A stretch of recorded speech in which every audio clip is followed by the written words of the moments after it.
الحمد لله وحده والصلاة والسلام على من لا نبي بعده أما بعد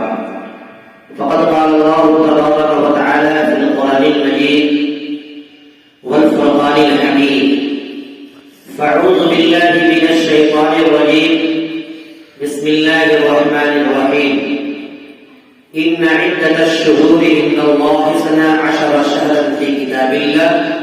يوم خلق السماوات والأرض منها 4 حرم. قال النبي صلى الله عليه وسلم اللهم بارك لنا في رجب وشعبان وبلغنا إلى رمضان أو كما قال عليه الصلاة والسلام. نہایت واجب الاحترام بزرگوں، دوستوں، دینی بھائیوں، جیسا کہ ہم اور آپ جانتے ہیں کہ رجب المرجب کا مہینہ چل رہا ہے. یہ مبارک مہینہ نہایت ہی اہمیت کا حامل ہے. اس مبارک مہینے میں ہمیں اور آپ کے لیے ایک خاص پیغام ہے کہ اس مہینے کے اندر کثرت سے عبادت کر کے اپنے آپ کو تیار کر لیں. جیسا کہ رجب المرجب کا مہینہ سال میں ایک بار آتا ہے اور ہمیں اور آپ کو ایک پیغام دیتا ہے. رجب المرجب کا مہینہ ان 4 حرمت مہینوں میں سے ایک ہے. ان 4 حرمت والے مہینوں میں سے ایک ہے جس کا تذکرہ اللہ رب العزت نے قرآن مجید میں کیا ہے. فرمایا ان عدت الشہور ان اللہ 12 شہرا فی کتاب اللہ کہ پروردگار عالم نے مہینوں کی گنتی قرآن مجید میں 12 بیان فرمایا ہے، شمار کیا ہے. اور فرمایا کہ یوم خلق السماوات والارض منها 4 حرم کہ جس وقت کہ اللہ نے زمین کو پیدا کیا، آسمان کو پیدا کیا، اس وقت سے ان 4 مہینوں کو حرمت والا محترم مہینہ، بابرکت مہینہ قرار دیا ہے. اور اس مہینے کی تعظیم اور حرمت جس طریقے سے اللہ رب العزت نے ایمان والوں کے دل میں، صحابہ کرام رضوان اللہ علیہم اجمعین، آپ صلی اللہ علیہ وسلم کی رہبری میں، آپ کی سربراہی میں ان کی قدر کرتے تھے، احترام کرتے تھے، عزت کرتے تھے. ویسا ہی تاریخ سے معلوم یہ ہوتا ہے کہ اس رجب المرجب کا مہینے کا چاند جیسے ہی نظر آتا، جو مشرکین مکہ اسلام کے کٹر دشمن تھے اور جنگ کرنے کے لیے تیار تھے، اگر انہیں معلوم یہ ہوتا کہ رجب کا چاند ہو گیا ہے اور یکم محرم الحرام کی تاریخ ہے آنے والی ہے، تو اس دن یا اس وقت سے وہ جنگ کرنا، جدال کرنا، قتل و غارت گری کرنا اور ایک دوسرے کے ساتھ لڑنا ملنا سب بند کر دیتے تھے. یہ احترام کا عالم تھا. ہم سب کے آقا و مولا جناب محمد رسول اللہ صلی اللہ علیہ وسلم نے جہاں بہت سارا پیغام دیا، وہاں پر خود بھی اللہ رب العزت سے ہمیشہ یہ دعا کرتے تھے